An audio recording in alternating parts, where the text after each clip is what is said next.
Esto es Cabildeo Digital.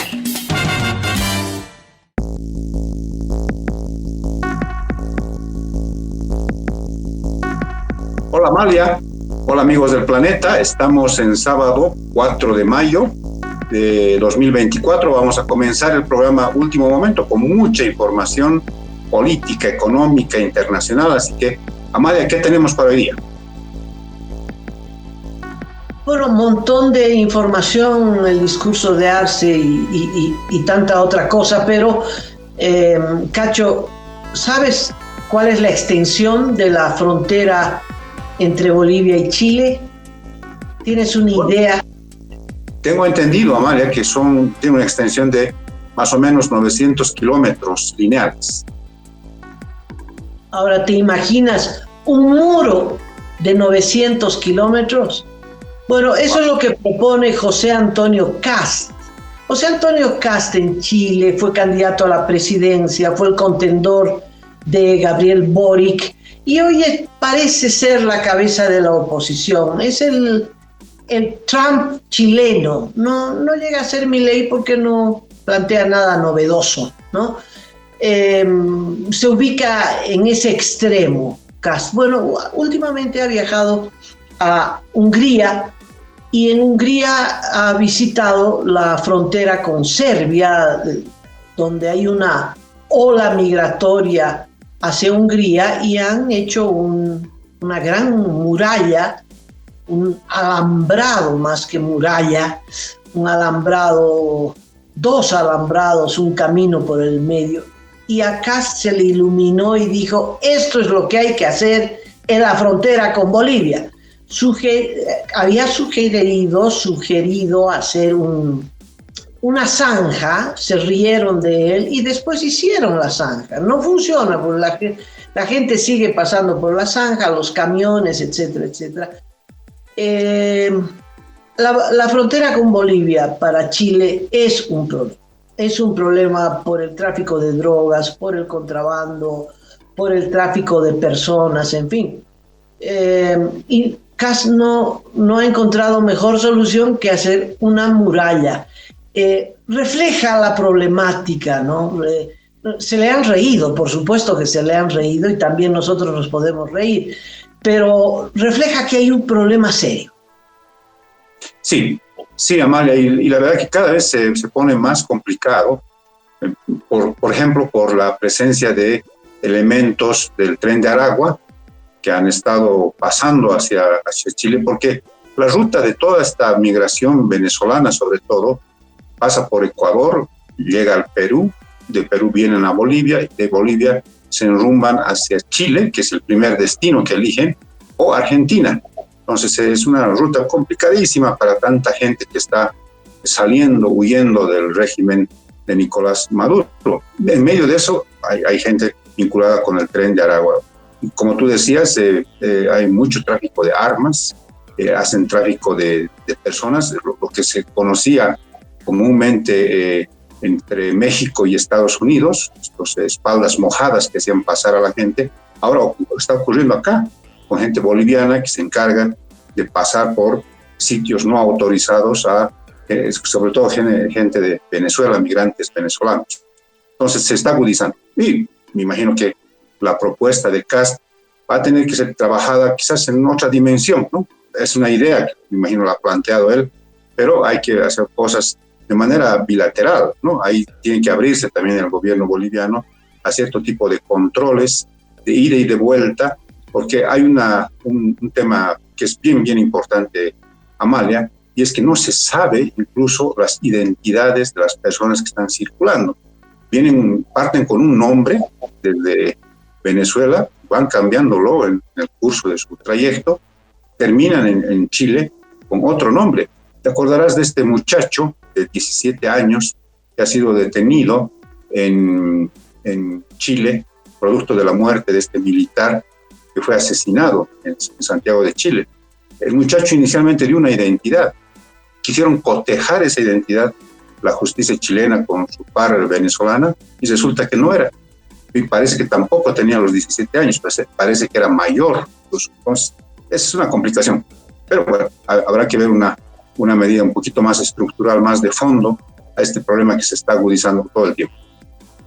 Y no te olvides, Cacho, que Argentina ha mandado militares a la frontera, cosa que no había ocurrido en la época del kirchnerismo, pero ahora han reforzado la frontera con Bolivia, especialmente por el tema del narcotráfico, que ha puesto en jaque a la ciudad de Rosario, que ha sido tomada por el narcotráfico. Entre otras cosas, han quemado en las últimas horas 3 vehículos en Rosario como advertencia a la Bullrich sobre las medidas de control y el refuerzo que han hecho en las cárceles, especialmente a los capos del narcotráfico, los que están detenidos, y los que están fuera, pues mandando mensajes.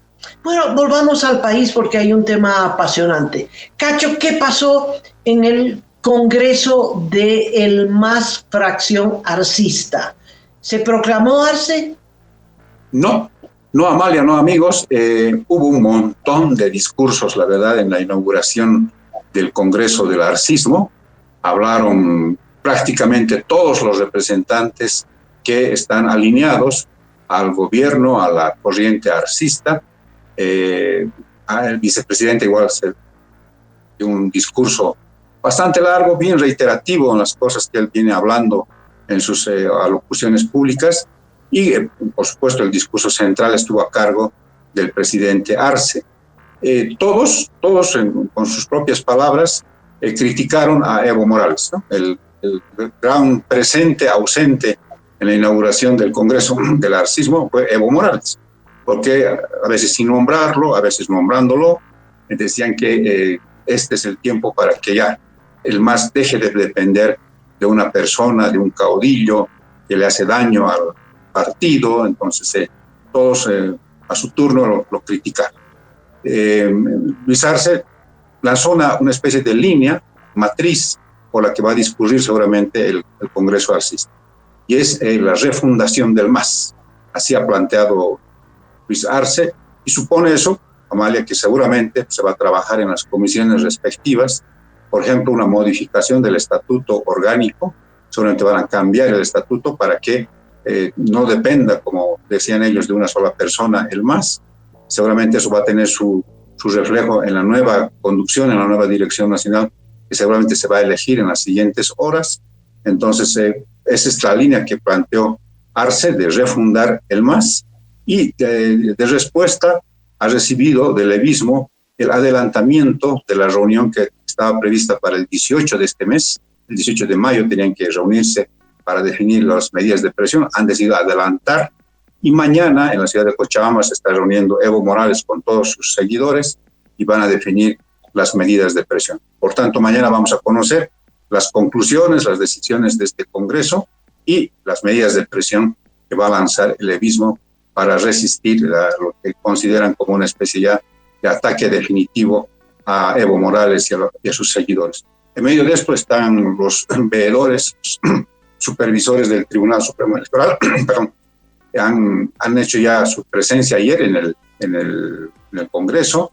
Habían algunos personeros del CIFDE, y lo que tiene que ocurrir es que tienen que verificar, seguramente van a preguntar dónde está la convocatoria, si cumplen los requisitos, van a cotejar con el artículo 13 famoso del Estatuto Orgánico, y finalmente van a elevar su informe a la sala plena. Calculan que eso va a durar más o menos unos 10, 15 días, y también están esperando, Amalia, la especie de apelación que ha hecho el Tribunal Supremo Electoral al Tribunal Constitucional Plurinacional respecto de la medida que tomó una sala constitucional aquí en La Paz. Bueno, lo más importante de esto es llamémosle el fallo del Tribunal Electoral. Si el Tribunal Electoral, fruto de las presiones del gobierno, decide bendecir el Congreso del Arcismo, se acabó el problema. El arcismo es el MAS oficial, y se da por muerto al MAS de Evo Morales y su conducción. No creo que eso ocurra. De tal modo que tenemos un conflicto muy grande a la vista. Un conflicto que tal vez para el gobierno es el mayor de los conflictos, ¿no? Porque es el único que puede socavar el apoyo y la estabilidad política del gobierno.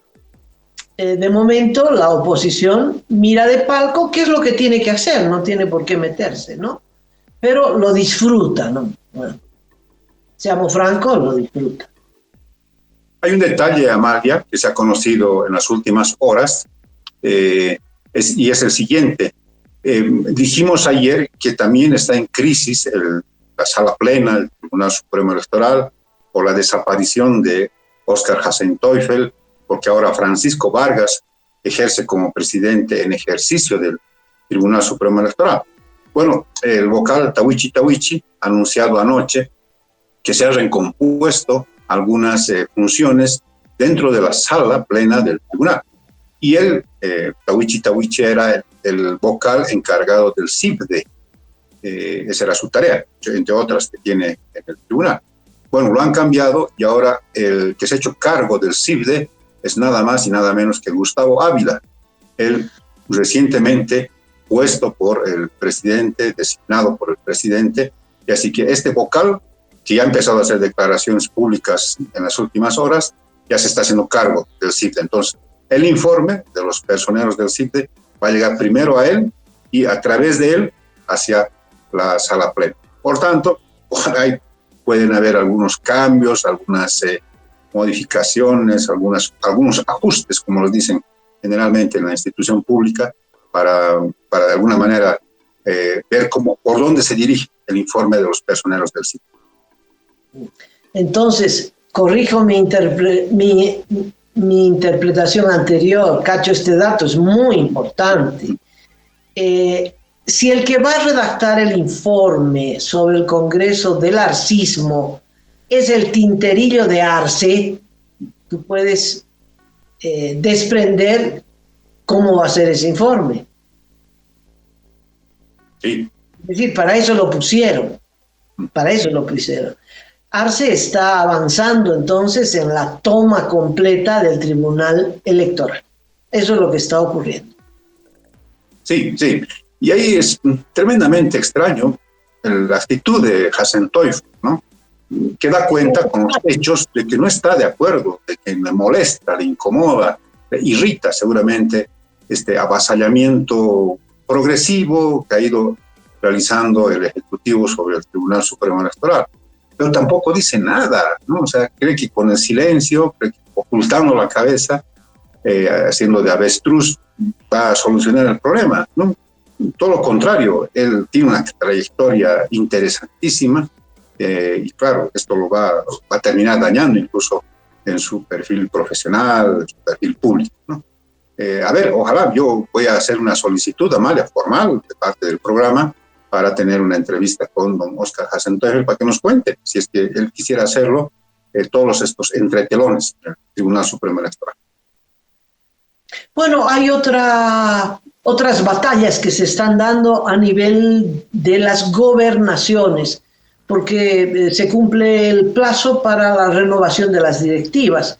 Y el primer hecho novedoso ha ocurrido en Santa Cruz. Cuéntanos, Cacho. Es interesantísimo, Amalia. En los hechos, el camachismo, toda la corriente liderada por Luis Fernando Camacho, se ha quedado sin soga y sin cabra. Ha perdido hace unas semanas la conducción del Ejecutivo Departamental. Finalmente, don Mario Aguilera ahora es gobernador en ejercicio, gobernador suplente, algo que no quería Luis Fernando Camacho y su entorno político. Y ayer, en la votación por la reconformación de la directiva de la Asamblea Departamental de Santa Cruz, inesperadamente perdió Zvonko Matković y la plancha que presentaron, los de Creemos, y ganó por goleada 21 votos contra 6 de los 28 miembros de la Asamblea Departamental.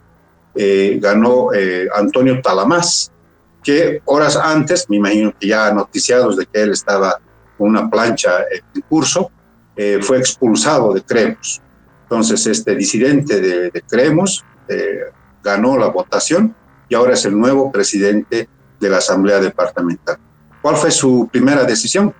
Disponer una auditoría interna de los 3 años de gestión de Zvonko Matković. Entonces hay también una pelea que seguramente va a tomar algún otro tipo de ribetes, pero lo concreto es que el camachismo ha perdido ya todo, en este momento, coyunturalmente, ha perdido el control del Ejecutivo Departamental y del Legislativo Departamental. Bueno, tal vez de todas las gobernaciones, este es el hecho más importante, ¿no? Porque tiene que ver con la tercera fuerza política que creemos y que está en disolución, ¿no? Parece que los pedazos irán aglutinándose en otros polos, en otros núcleos. Santa Cruz está viviendo una de las crisis políticas más grandes, ¿no? Y esto salva al alcalde, porque el alcalde estaba contra las cuerdas, estaba muy mal parado, pero como toda la oposición al alcalde está haciendo aguas, pues queda Johnny Fernández, que se ha salvado y queda ileso de una gestión penosa y de una posición política próxima al oficialismo, al arcismo, ¿no? Hay una alianza entre la UCS de Johnny Fernández con el arcismo. La verdad que el gobierno, después de haber perdido alcaldías y gobernaciones, le ha dado tiempo al tiempo y al final de cuentas todo lo que perdió lo ha recuperado, ¿no? Y eso es lo que ha pasado, ¿no? Ese gran imán que es el poder, el control de la chequera, en fin, de tal modo que sí tiene alcaldes y gobernadores en mayoría. Estoy hablando del arcismo. En cambio, Comunidad Ciudadana y Creemos han sufrido un desgaste terrible en el pataleo sin resultados, ¿no? Porque no han tenido un gran triunfo. El gran triunfo ha sido la convocatoria al censo, que ha costado tanto, ¿no? 36 días de paro, de desgaste para la convocatoria al censo. Bueno, se realizó el censo sin pena ni gloria. Y ese es el saldo.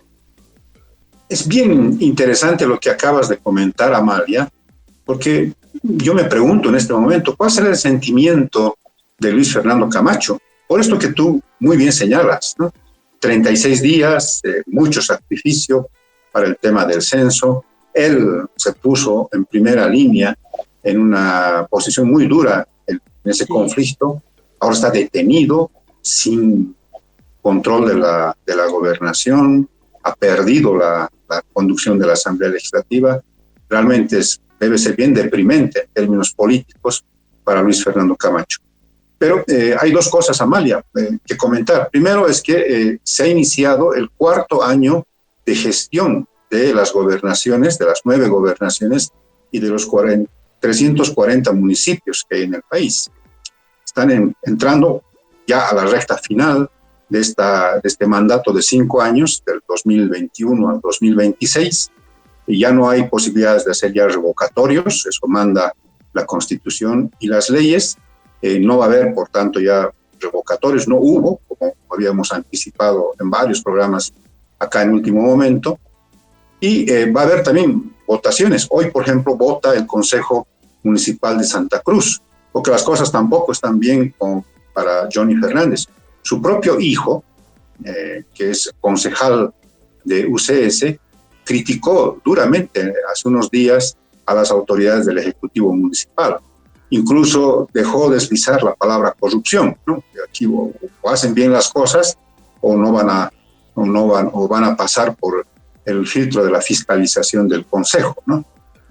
Hubo una señal de rebelión en la dinastía Fernández, ¿no?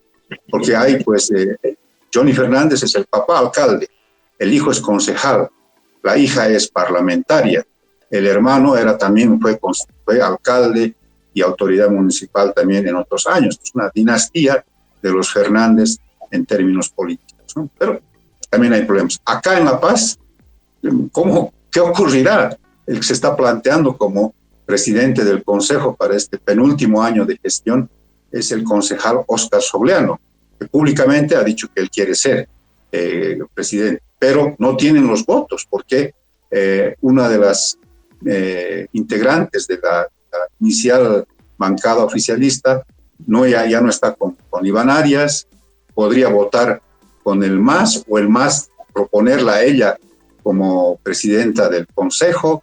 Retrasaron la votación que estaba prevista para la anterior semana, seguramente están ahí tratando de hilvanar cosas en términos políticos para que no se le vaya el control del Consejo a don Iván Arias. Entonces la cosa está también complicada. Quienes tienen también cierto tipo de problemas es en el Alto, que no les han cumplido los ofrecimientos de parte del gobierno. Hubo una marcha hace unos días hasta la ciudad de La Paz. Finalmente el presidente les ha aceptado reunirse con las juntas vecinales el próximo lunes. Parece que va a asistir Eva Copa, que estuvo en la marcha, o sea, marchó como una vecina más pidiendo presupuesto y obras para el Alto, porque sabe ella que también su futuro depende de eso. Si no hay obras, si no hay inversiones, si no hay cosas que mostrarle a la gente, su futuro político también está en la cuerda floja, ¿no? Y en Cochabamba, quizás es lo más tranquilo, porque Manfred Reyes Villa tiene control prácticamente absoluto del Consejo. Nada raro que se repita la actual directiva, y entonces ahí la cosa marchará mejor para Manfred Reyes Villa, ¿no? Entonces, está muy chocho. Anoche estuvo disfrutando de la FEXCO, es el hombre del momento, ¿no? Más manteniendo su característica como si fuese Freddie Mercury de Queen, con sus gritos, o sea, está pasando bien, ¿no? A ver, ¿cuánto más le durará este idilio con la gente? Una gestión que es la mejor, que es la que más sobresale de las otras gestiones municipales. Sabes, Cacho, creo que hay que mencionar a Jean-Pierre Antelo, Cacho, como uno de los dirigentes que sobresale en el marco de la crisis generalizada y de los grises que abundan en el país. Antelo ha sobresalido como un joven líder del empresariado cruceño. Mientras el Comité Cívico Pro Santa Cruz, que ha sido la cuna del liderazgo político y económico en Santa Cruz, no está dando ningún fruto. Es más, el Comité Pro Santa Cruz me parece que están navegando sin norte. Antelo ha hecho unos discursos muy interesantes, dando respuestas, soluciones, no sé si las mejores, pero enfrentándose al gobierno sin negarse a negociar. Es más, negoció casi en reunión privada, no casi, en reunión privada con Arce, y parecía que podían llegar a buen puerto. Llegaron, ¿te acuerdas?, a ese acuerdo de 10 puntos, en fin. Arce lo recibió, cosa que no ha hecho con ningún otro empresario, y después, obviamente, el gobierno no cumplió nada, y últimamente ha salido con un comunicado durísimo, señalando cuál es la ruta que el gobierno debería tomar y advirtiendo la situación espantosa en la que se encuentra la economía y el derrotero de fracaso al que se enfrenta el gobierno y el país. No sé qué te parece este hombre de Caínco. Primero hay que explicar, Amalia, a los amigos que nos están mirando, que hay 4 instituciones de la élite empresarial cruceña que de alguna manera manejan, digamos, toda una estrategia integral de lo que ellos denominan el modelo cruceño, que ha sido tremendamente exitoso en el último medio siglo. Es la Caínco, que está en este momento presidida por Jean-Pierre Antelo, es la CAO, la Cámara Agropecuaria del Oriente, que está conducida por José Luis Pará, es la Federación de Empresarios Privados, que está a cargo ahora de Oscar Mario Justiniano, que antes estaba en la Caínco, porque es otro, y ANAPO, la Asociación Nacional de Oleaginosas está a cargo de Fernando Romero. Son estas 4 instituciones que hacen parte de una estrategia mayor, que es el modelo de producción cruceña, ¿no? Es este modelo que es envidiado en varias partes del país, ¿no? Jean-Pierre Antelo tuvo esta aparición últimamente, y a mí me sonó como que estaba un poco resentido de lo que ocurrió, porque el 19 de febrero se llegan a los acuerdos con los empresarios de todo el país, y de parte del gobierno estuvo el ministro de Economía encabezando eso. Al día siguiente se reúne solo Jean-Pierre Antelo con el presidente Luis Arce en la Casa Grande, y Jean-Pierre Antelo sale tremendamente contento, dice que encontró apertura de parte del presidente en 2 cosas que les interesan mucho a los agropecuarios cruceños: el tema de los transgénicos, la biotecnología, y el tema de la liberación a plenitud de las exportaciones. Chocho se fue a los medios a destacar la apertura del gobierno y sobre todo del presidente. Bueno, han pasado 2 meses, poco más, y no pasó nada. Como habíamos dicho, Amalia, no pasó nada. Y entonces salió a decir que la crisis se está desbordando. ¿Cómo ha recibido esto el gobierno? Justo anoche el ministro de Planificación, el señor Cusicanqui, ha sido entrevistado por No Mentirás, y él ha dicho que, no lo ha acusado directamente, pero ha dicho que Jean-Pierre Antelo y la dirigencia empresarial cruceña están queriendo instalar en el país una sensación de crisis que no hay. Entonces él cree que Jean-Pierre Antelo está operando una línea de que se haga creer a la gente que estamos en crisis, ¿no? Entonces otra vez esta distancia que toman empresarios cruceños y el gobierno, que me imagino van a tratar de morigerarla, de atenuarla un poco, pero tienen que cumplir ya el gobierno. Si se comprometió a liberar las exportaciones a plenitud, totalmente, tienen que hacerlo, porque eso además supone la llegada de divisas al país. Y lo otro, si se han abierto al tema del uso de la biotecnología, los transgénicos, de una vez comiencen pues los estudios si es que se han comprometido o realmente ha sido un engaño de parte de las autoridades del gobierno. Creo que hay una política de acercamiento, un acercamiento tramposo, pero acercamiento. El gobierno de Arce no tiene otra cosa que aferrarse a los pocos que producen dólares. Los exportadores cruceños producen dólares, no los suficientes, pero producen dólares, y necesita aferrarse a cualquier sector, en este caso al empresariado. Entonces, son sonrisas hipócritas, porque lo que quisiera Arce es liquidarlos, ¿no? Eso. Lo que pasa es que no puede, pero el propósito del gobierno es acabar con el empresariado cruceño. Y para eso está haciendo otro empresariado, entre otras cosas su hijo, ¿verdad? Y hay otros masistas que han postulado a ser grandes empresarios de Santa Cruz, de la agroindustria cruceña. Pero de momento eso toma tiempo, entonces de momento tiene que estrecharles la mano, en fin, hace poco hubo una reunión en Santa Cruz y los empresarios se reúnen, por supuesto, a ver qué ganan, porque saben que el gobierno central es el que decide finalmente sobre su existencia, sobre si exportan o no exportan, lo cual es una locura, pero así están las cosas. Entonces, si usted, amigo que nos está viendo, ve una nueva fotografía del empresariado cruceño, todo sonriente, del brazo de los personeros del gobierno, no se sorprenda, porque se trata de eso, de un acercamiento y un distanciamiento luego, en fin. Pero al margen de eso, yo quiero destacar a esta personalidad que me parece que surge como un nuevo liderazgo en Santa Cruz, que me parece importante después de una crisis terrible, especialmente con la detención de Camacho. Sí, Amalia, es indudable que Jean-Pierre Antelo es un nuevo aporte de esta nueva generación de empresarios en Santa Cruz, ¿no? Ya digamos, una generación anterior, el Grupo Rodas, el que fue también presidente de la Confederación de Empresarios ya están, digamos, en retirada, no de los negocios, sino de la dirigencia empresarial, y son estos jóvenes, Jean-Pierre Antelo, Oscar Mario Justiniano, Fernando Romero, un poquito más entrado en años José Luis Fará, de la CAO, ¿no?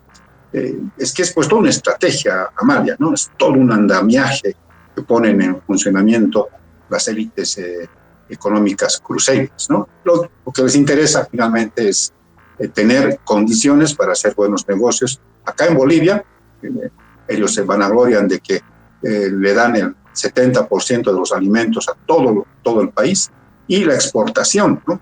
Han exportado a China carne, han exportado a Venezuela, han conseguido también la apertura de mercados rusos, ¿no? Se mueven. Para ellos la ideología quizás es lo de menos. Allí la cosa es acomodar la mayor cantidad de sus productos agropecuarios. Bueno, si exportaron a Venezuela les fue mal porque no les han debido pagar, cachito. Bueno, ¿qué te parece si pasamos a otro tema? Claro que sí, claro que sí. Está el tema de las revueltas universitarias en Estados Unidos, Amalia, y en algunos países de Europa. Es increíble lo que está sucediendo. Se compara lo que ha sucedido en estos últimos días con las revueltas universitarias en la guerra del Vietnam, ¿no? Han habido centenares de detenidos, con varias universidades cuyos estudiantes se han rebelado en contra del apoyo del gobierno de Joe Biden a Israel, este apoyo incondicional a lo que ellos consideran un genocidio en la franja de Gaza, al pueblo palestino. Y chicos, chicas, que la mayoría seguramente conocen por las redes sociales, que se interiorizan de la realidad en el Medio Oriente, caramba, decidieron rebelarse, movilizarse, y se calcula que hay en este momento ya unos 400 detenidos por estos disturbios en varias universidades norteamericanas. El último dato que lo he visto antes de venir al programa, 2.000 detenidos, Cacho. Wow. Es un montón. Bueno, se cumplen 6 meses del inicio del conflicto entre palestinos e israelíes, este nuevo conflicto. Entre Hamás e Israel, no entre palestinos e Israel, entre Hamás e Israel, entre Irán e Israel. Hace 6 meses, 7 de octubre, ocurrió este atentado de Hamás con la toma de rehenes y la masacre de más de 1.000 israelíes, un atentado que sorprendió a Israel y que desató lo que inicialmente parecía el derecho a la defensa. Y está claro, Israel tiene el derecho a defenderse. Pero esa defensa se ha convertido en un ataque. Ha ocupado Gaza con el objetivo de acabar con Hamás. 6 meses después, ¿qué ha conseguido Israel? Bueno, ha matado a más de 30.000 palestinos, entre ellos muchísimos niños. Hay sectores palestinos que están al borde de la muerte por hambre, una hambruna generalizada al norte de la franja de Gaza. Ha puesto problemas para que entre la ayuda humanitaria. ¿Qué se proponía Israel? Ocupar la franja de Gaza, un tremendo ejército que tiene Israel, y acabar con Hamás, con sus túneles, con sus grupos de apoyo, pero sobre todo acabar con la dirigencia de Hamás, que ellos los tienen absolutamente identificados. 6 meses después, no ha conseguido ninguno de sus objetivos. No ha acabado con la dirigencia de Hamás, no ha acabado con el vínculo de los palestinos con Hamás. Al revés, a los que han ganado territorio son los de Hamás, aunque el pueblo palestino está devastado. Era exactamente lo que Hamás quería. Cuando hizo ese ataque, no lo hizo pensando que Israel se iba a poner a llorar. Sabía que iba a haber una respuesta de Israel y era exactamente lo que estaba pensando, porque a Hamás le importa un reverendo pepino su pueblo. Es como a Putin la muerte de sus soldados le importa un reverendo pepino. Y lo que querían era acorralar a Israel, denunciar a Israel, y es exactamente lo que han logrado. Israel no ha logrado sus objetivos, sino que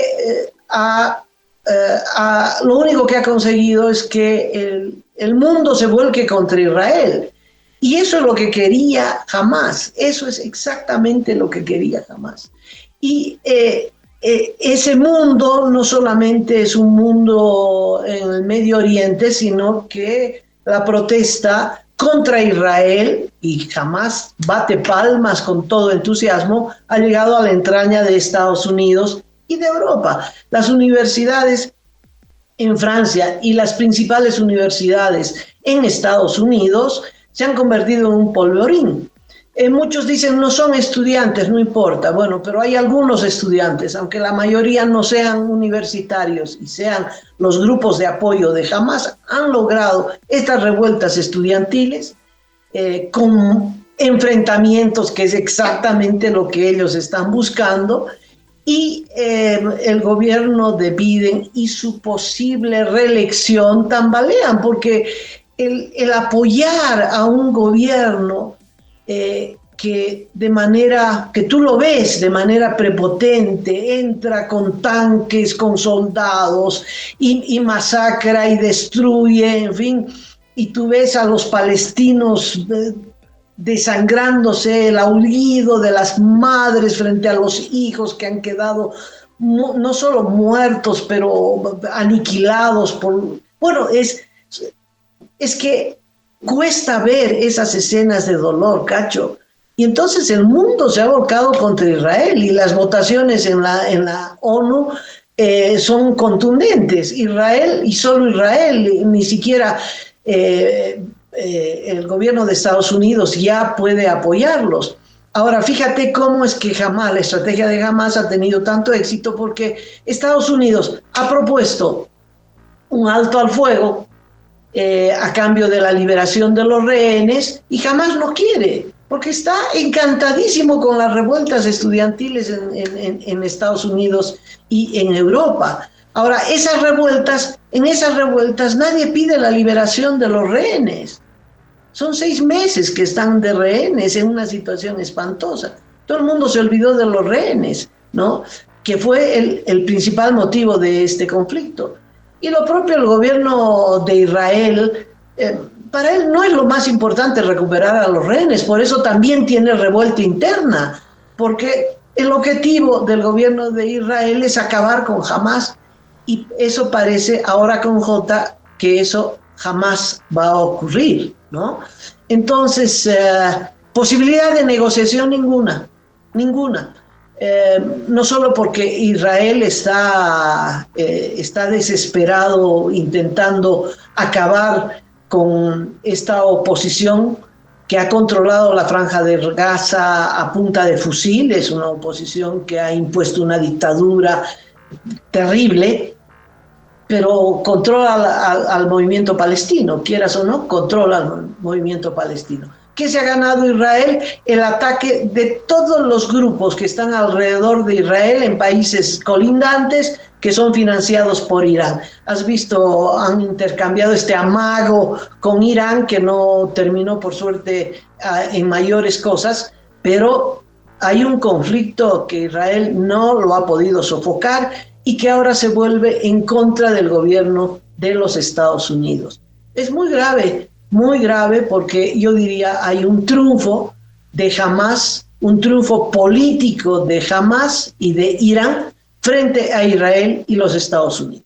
Bueno, Amalia, quizás el último comentario, ya para ir cerrando el programa, tiene que ver con 2 aspectos. Primero es el impacto que está teniendo también en Latinoamérica. Colombia ha oficializado la ruptura de relaciones con Israel por este tema, por estos ataques en la Franja de Gaza. Ya lo hizo anteriormente Nicaragua.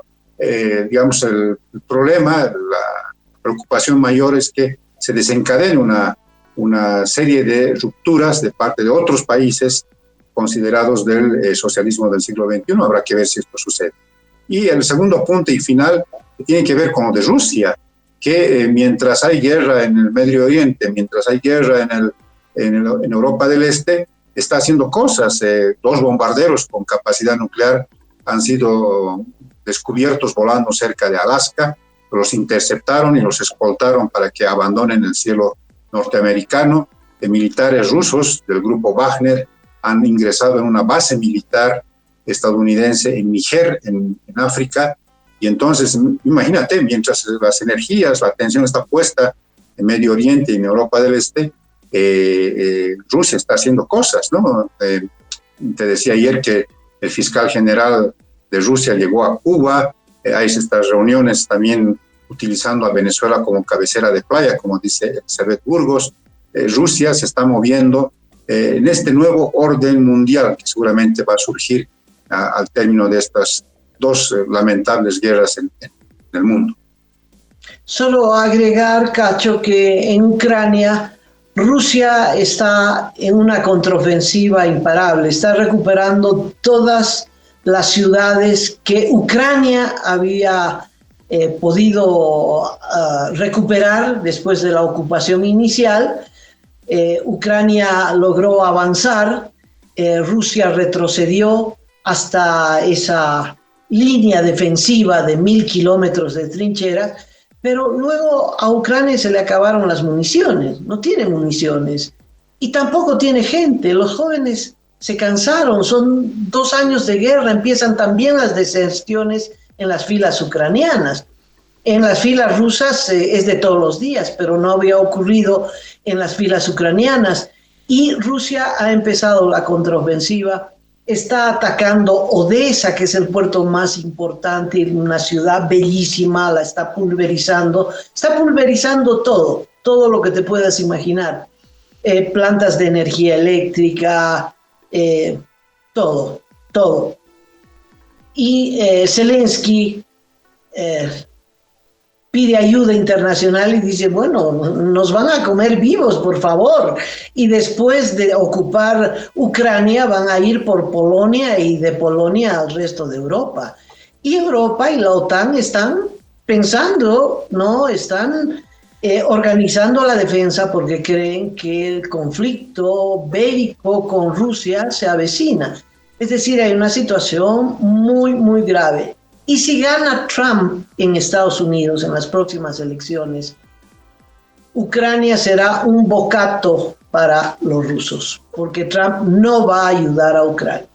Así de graves están las cosas. Así es, Amalia. Llegamos entonces al final del programa, habiendo comentado, analizado lo que sucede en el país y lo que está sucediendo en el mundo. Vamos a estar nuevamente con ustedes, amigos, este domingo, porque así lo amerita la información. Seguramente ya se estarán preparando las últimas resoluciones del Congreso Arcista y se estarán preparando también las últimas medidas que hará conocer el levismo para que en su criterio quieren resistir a la ofensiva del arcista. Así que con todo esto, estamos mañana reencontrándonos, Amalia. Que tengas un buen fin de semana. Lo mismo para todos ustedes. Hasta mañana.